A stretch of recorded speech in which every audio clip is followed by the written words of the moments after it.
ಇರಾನ್ನ ಇತ್ತೀಚಿನ ಇತಿಹಾಸ ಪ್ರಾರಂಭ ಆಗೋದು 1920 ಆಸುಪಾಸಿನಲ್ಲಿ. ರೇಜಾ ಶಾ ಪಹಲವಿ ಅನ್ನೋ ಸೈನಿಕ ಅಧಿಕಾರಿ ದೇಶದ ಅಧಿಕಾರ ಹಿಡಿದು ಪಹಲವಿ ವಂಶ ಸ್ಥಾಪಿಸ್ತಾನೆ. ನಂತರ ಬ್ರಿಟನ್ ಮತ್ತು ಅಮೆರಿಕ ಪ್ರಭಾವದಿಂದ ಅವನನ್ನು ಕೆಳಗಿಳಿಸಿ ಅವನ ಮಗ ಮೊಹಮ್ಮದ್ ರೇಜಾ ಶಾನನ್ನು ಸಿಂಹಾಸನ ಮೇಲೆ ಕೂಡಿಸಲಾಗುತ್ತೆ. ಈ ಮೊಹಮ್ಮದ್ ರೇಜಾ ಶಾ ಕಾಲದಲ್ಲಿ ಇರಾನ್ ಮಾಡರ್ನೈಸ್ ಆಗುತ್ತೆ. ಸ್ತ್ರೀ ಸ್ವಾತಂತ್ರ್ಯ, ಆಧುನಿಕ ಶಿಕ್ಷಣ ಇತ್ಯಾದಿಗಳಲ್ಲಿ ಇಡೀ ಮಿಡ್ಲ್ ಈಸ್ಟಲ್ಲೇ ಅದು ಅತಿ ಹೆಚ್ಚು ಪಾಶ್ಚಿಮಾತ್ಯ ಶೈಲಿಯ ದೇಶ ಆಗುತ್ತೆ. ಬ್ರಿಟನ್, ಅಮೆರಿಕ ಆಯಿಲ್ ಕಂಪನಿಗಳು ಅಲ್ಲಿ ಬಂಡವಾಳ ಹೂಡಿ ಕೋಟ್ಯಾಂತರ ಬ್ಯಾರೆಲ್ ಪೆಟ್ರೋಲ್ ಪಂಪ್ ಮಾಡುತ್ತೆ.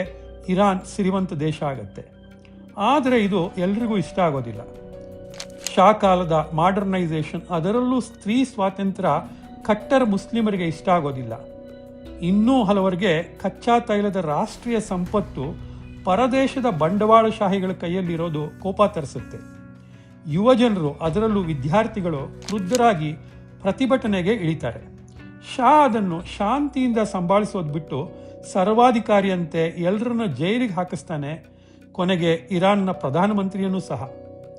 1979 ಹೊತ್ತಿಗೆ ಶಾ ವಿರೋಧಿ ಪ್ರತಿಭಟನೆಗಳು ತಾರಕಕ್ಕೇರಿ ಅಯಾತುಲ್ಲಾ ಖೊಮೈನಿ ನೇತೃತ್ವದಲ್ಲಿ ಜನ ದಂಗೆ ಹೇಳ್ತಾರೆ. ಶಾನನ್ನ ದೇಶದಿಂದ ಓಡಿಸ್ತಾರೆ.